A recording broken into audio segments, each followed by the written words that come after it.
Welcome back to My Dad Watches The Bachelor. I'm Meredith, and I'm here with my co-host, my dad. Hello, Meredith. How's it going today? It's going. It's been a crazy day, but I'm excited to chat about episode 2 of The Bachelorette. You know, I'll say this: it's hard. I give them credit, or it's got to be a challenge for them coming up with interesting dates when they're limited to where they can go. Because the times that I've watched this, they're going to all sorts of exotic locations, and now they're in on a resort, which is very nice, but it does put some limitations on what they can do. But some of those dates, whew. It must definitely be a challenge, and it's a challenge that they're very much failing at. These dates, well, 2 out of the 3, awful, terrible. I would have hated to be on them. I I was cringing so much during this episode, the first 2/3 of it. It was not great. Yeah, I unfortunately found more lowlights than highlights to discuss today. I agree. So let's just get the highs out of the way so we can really dig into what this episode was about. What was your high?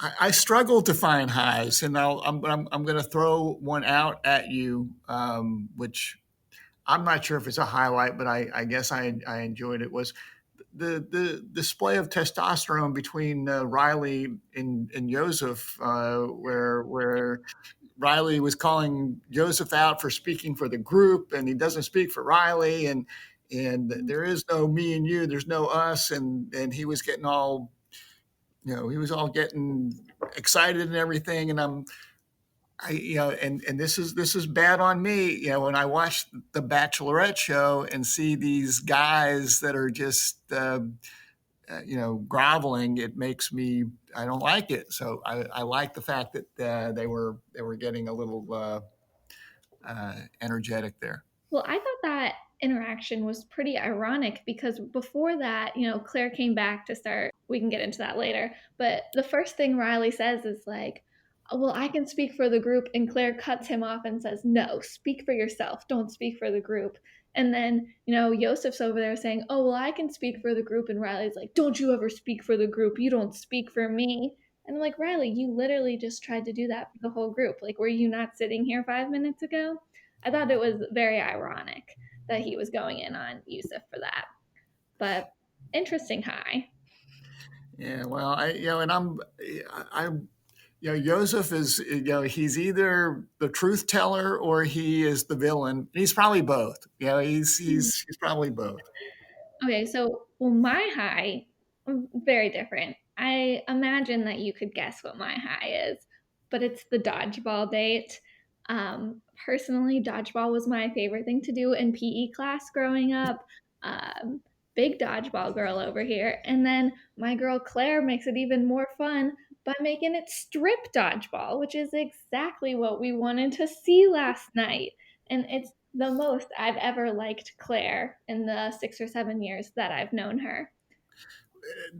Hey, as my friend Riley would say, don't say we. Now this is not me and you together. You're speaking for you. I don't need to see a bunch of naked guys run around on TV playing dodgeball. I like dodgeball too. Big fan of Dodgeball the movie. Played some dodgeball in my younger days, but you know, give me a break on the dodgeball with taking off their clothes, and our friend Joseph didn't get to play, but I thought he made sort of a fair point of, I don't think I want to go out playing naked dodgeball and having my daughter, who I assume young daughter, who is probably tuning in to see dad running around without his clothes on. Not cool. Okay, well, I feel like that would have been one of the least embarrassing things Yosef's about to do this season. It looks like he's about to make a fool of himself next episode. But, to each their own. I personally don't think I could have participated in strip dodgeball on national TV, but I really respect, and I don't know if that's the right word. I liked it. I Well, enjoyed and grudgingly, I did put down as a potential highlight of Jay the Dookie. it. Seemed to be a pretty good dodgeball player and saved the day, at least for the first game, for the red team, which just rolled over the blue team. Yeah, I did notice that Jay the Dookie was doing well, and I was like, "Oh, this is a bummer. Dad's not gonna like that." You know, but so I, but we're I'll give him that, but I hope his basketball team really stinks this year. Okay. Are we ready to go into lows? Sure. All right. Do you want to start us off? All right. So let's start with probably the most significant, important low of this whole silly thing is that Claire is a freaking roller coaster. She's a little unhinged. We have this, I guess, post date with the whole dodgeball thing, and we're sitting down, and not everyone jumps up to ask her to go spend some private time. She goes away with the guy and says, "I can't concentrate. I've got to come back and berate the other people." And and throughout the whole episode, it appears that she must have affirmation. You need to say really nice things about her, and uh, so to me, she's just going to be a very difficult person for someone to be with over the long term. And the issue she had when she sat down with, was it Brandon, Yeah.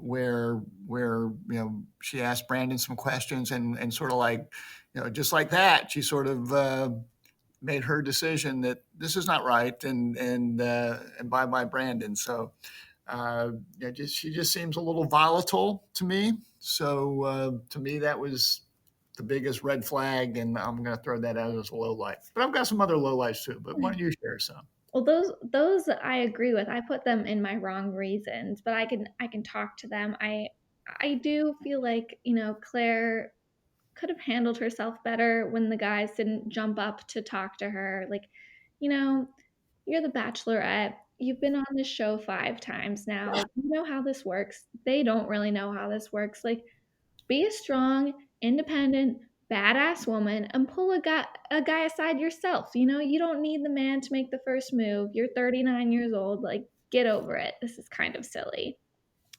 Um, my lows, I have two lows.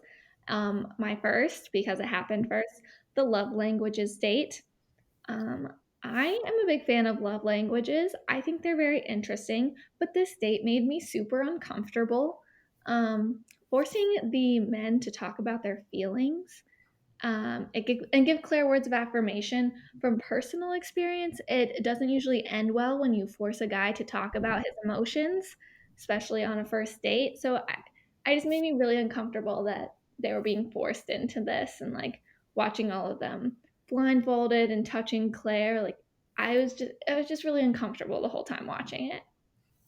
I agree, and I put as just a low light the dates, and unlike you, I was not as thrilled with strip dodgeball, but the love language date did make me uncomfortable, and one thing that I wrote down that sort of bugged me was the I guess one of this love language thing was, run back to your room and find some sort of gift to give to Queen Claire here, and that is significant. And these guys are running around this woman who they really don't know particularly well.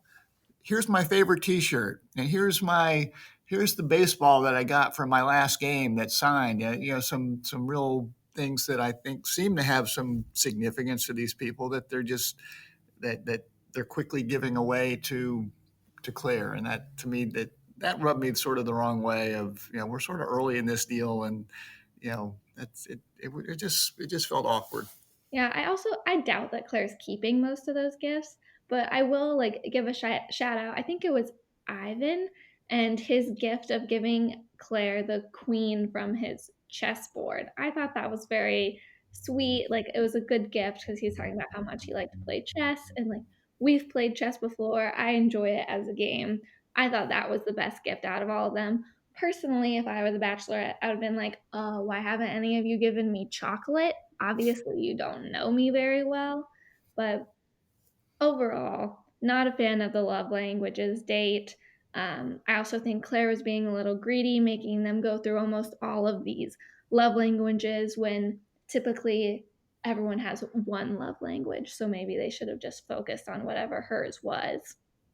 Well, and I felt bad when our host Chris said everyone knows what love languages are, right? And I'm thinking, what are we talking Italian? What are we talking about? I wasn't totally sure where he was going there, so I was like, I'm going to sort of nod my head and go with the flow here. But anyway, Okay.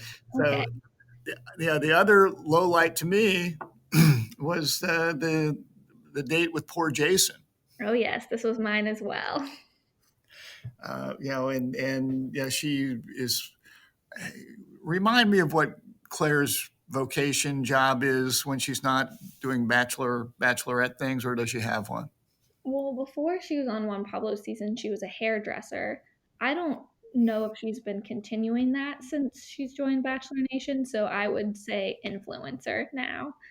But as far as we know, she's not a trained psychologist or anything like that. That she seemed to be trying to be with Jason. Oh no, definitely not. Okay, I just wanted to clarify that because it was sort of like she seemed to really go nuts trying to get into the inner Jason and at some point, if you're going to have a significant relationship with somebody, these are conversations that probably should be had, but not there and not then. No, no. On the first date, like I just keep putting myself in Claire's shoes, like as a woman who's in the dating scene, like I literally cannot fathom going on a first date with a guy and being like, "Hey, before you meet me, can you write a letter to your younger self so that we can read them to each other and cry about all of our feelings?" Do you know how many dates I would get if I did that? Zero. This is not realistic at all. And I know that the show's not very realistic, but I just can't. This is just too far for me. I have a line and my line has been passed. I hated this date. It was just a therapy session. It literally, I felt like had nothing to do with Claire. It was, or nothing to do with Jason. It was only about Claire. Like literally any other guy could have been there and it wouldn't have mattered. Well, and I made a couple notes, and date with Jason. Claire wants to practice letting go. I wrote, "What kind of date is this?" And I wrote, "A shitty date." And then, at the very end of that date, Claire said something to the effect of, "This won't be the last time we have conversations about all this baggage that we've been discussing." And I can just like, if I'm Jason, I'm just going, ugh, no more of this. I felt bad for Jason, who seems like a very nice guy. Yeah, this date was terrible for me. I hated it. I would have hated going on it. Like, first dates are supposed to be fun. Like, go out to dinner, go to an amusement park, do an activity. Let's not just sit next to a fireplace and talk about our feelings. And also, there's a moment there that I thought, Jason's like, "Oh, I have this dark past. I have these secrets." And I'm like, "Did Jason murder someone? Like what is going on?" Like I was getting really like, homicidal vibes from him. Well, as a guy that has shared certain things, they're probably the murders that we've committed. We do probably. It takes a longer time for those to come out. So even in this thing, there could be a few dark secrets that Jason is harboring. Yeah, well, fun advice from me. I would not be sharing your deep dark secrets on national TV, especially if it's admitting to murder. Probably, yeah. That would be good fatherly advice. You beat me to it. But go ahead. Well, the daughterly advice for you.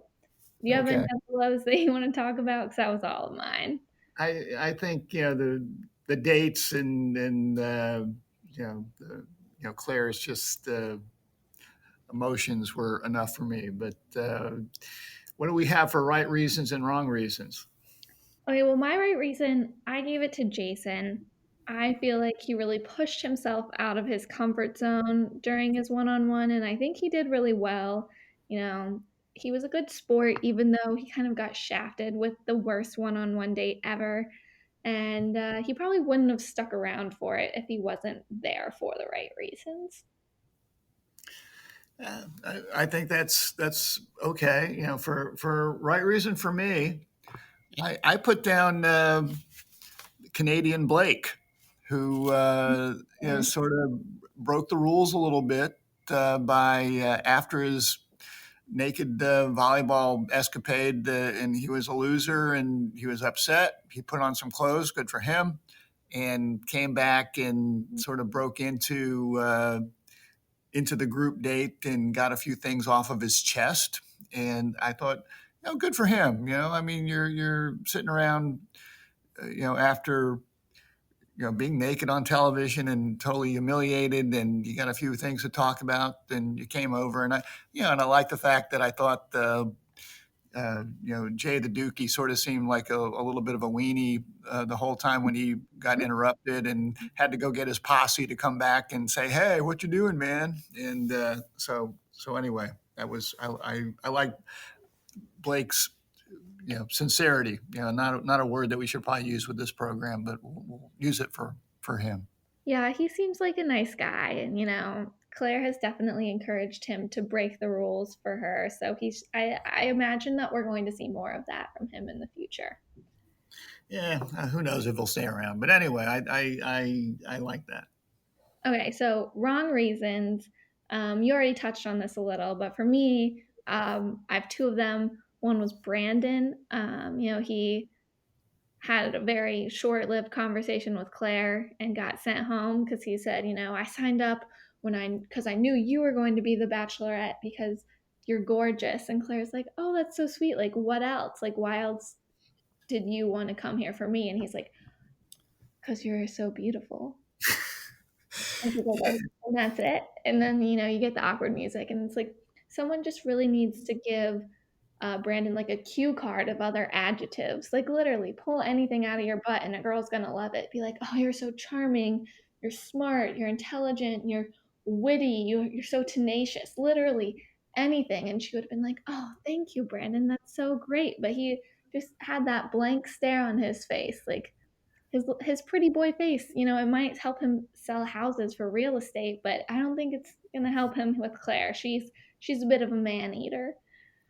Yeah, he sort of whiffed, and you would have thought that he would have had a better answer at the ready for that one. So but I did think that Claire is sort of like just hitting a light switch, that she just went from light to dark really quickly with him, and maybe that's what you have to do on this show to weed out some of the people you don't know. But I would think in other situations he might get another at bat. But Oh, bye I bye. think he'll do great in Paradise. I would love to see Brandon in Paradise. He is a hottie. We love to see him in a bathing suit more often. But yeah, I think it was obvious that he wasn't the guy for Claire, and Claire was just like, we got to start getting these boys out of here so I can get more alone time with Dale. And this guy, no, he's not it. Send him out. Well, I also did find it somewhat ironic that that Brandon was saying, "I'm here because you're so good looking," and this is after she basically had a bunch of guys take off their clothes for her at this whole dodgeball thing, and then she's complaining that too many relationships are superficial and don't have any substance. When she basically just enjoyed her whole beefcake parade in front of her. So I Well, didn't like that very much either. she's she's a woman of balance. She has her beefcake parade at the dodgeball dates, but then her other two dates, there's no beefcaking going on. It's all emotions and depth, and we need to have a little bit of both to satisfy Claire. It sounds like that's satisfying Meredith as well. But go ahead. All right. So my other wrong reason is Yusuf saying, I can speak for the group when I say you're crazy if you think we all didn't come here for you. And some more daughterly advice for you. I would not recommend calling Claire Crawley crazy. She is gonna go psycho on your ass, bud. Because she's crazy. You don't call a crazy girl crazy. Any guy should know that. Well, that is good advice. You're right about Not that, with your face. especially if you're actually trying to date her. But yeah, and they obviously cut this episode short before the rose ceremony or other cocktail hour hijinks that appear to be about to happen. I think you and I would probably agree that Youssef won't be lasting too long next week. No, yeah, I think that Claire's iconic, like, I'm the oldest bachelorette 'cause I didn't settle for men like that is gonna be about you. So he seems like a grade A douchebag. Well, or a truth teller, in that he's going to say, "Hey, you're why are you humiliating people on national TV?"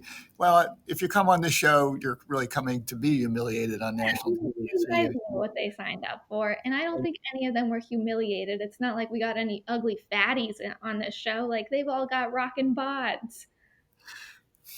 there you go. So All right. Do you have any wrong reasons that we haven't talked about? no, the only other thing that I thought was a little strange, and I didn't really know how to put it, is at the end of that Jason date, they burned uh, Claire's dress, which I guess was from Juan Pablo's season. She wore it when she thought she was getting engaged to Juan Pablo, but ended up getting dumped, and she told him off.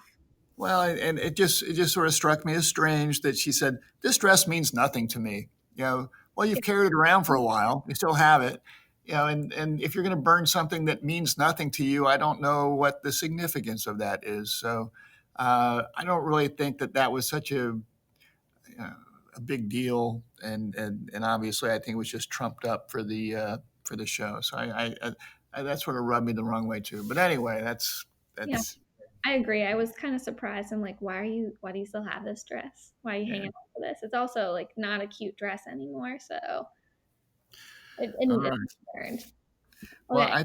I think we only lost one person this whole episode, didn't we? Yep. Poor Brandon. And he wasn't on either of our final lists. No, but my boy Chasen did very well this week. Got that group date rose. He's such a cutie. We've also established that he is a doppelganger with, you won't know this, John B from Outer Banks. People, girls my age, they'll know who he is, and Liam Hemsworth. So I think that's why I think he's so cute. But just keep that in mind for when you watch him in the future. Let's move to the MVP. Um, this one is going to be sticking with my theme of dodgeball and hot men. So my MVP of the episode is, again, solely for the purpose of dodgeball. It's going to be Claire for the simple fact that she gave us strip dodgeball and allowed us to get some great views of 10 of her men. Well, you get to choose that winner there, so I'll accept that, and we'll move on and go from there. I also have initiated a new section of the podcast without telling you, but I'm now keeping track of the Claire cry count. How many times Claire cries in every episode? Mm-hmm. Episodes 2, Claire cry count is 4. We'll see if we can Four, meet it next week. four for the season, or four in this past episode? This past episode, I didn't count the first episode. I didn't know it was going to be such a prominent act that was going to occur. So, Yeah, I think act is the key word there. Okay. all right, you have any fatherly advice to wrap us up? So just a couple things. Yeah, I wrote down: avoid playing naked dodgeball. Avoid TV Disagree. shows. Avoid TV shows that require you to strip. Yeah, and I'll give a little shout out to Chris Harrison. It's okay to make some ball jokes here and there. That's okay. Guys don't mind that so much. And the final thing, and we sort of touched on it. Avoid dating girls that want to open Pandora's box and let out your demons on the first date. That's really more of a third date type situation in my book. So I would avoid those ladies. I think that, that's fair fatherly advice. I don't necessarily agree about a strip dodgeball, of course, but to each their own. We can Well, only follow so much here's fatherly advice. here's some real fatherly advice. You better not be playing strip dodgeball. If I do, I won't tell you. Yeah, don't put it on any social media, please. That'd be more fatherly advice there. Okay. You have anything else you want to say? We good? I think we've said plenty. Okay. Well, join us next week as we talk more about Claire's season from the right perspective and my dad's. Bye bye. Bye.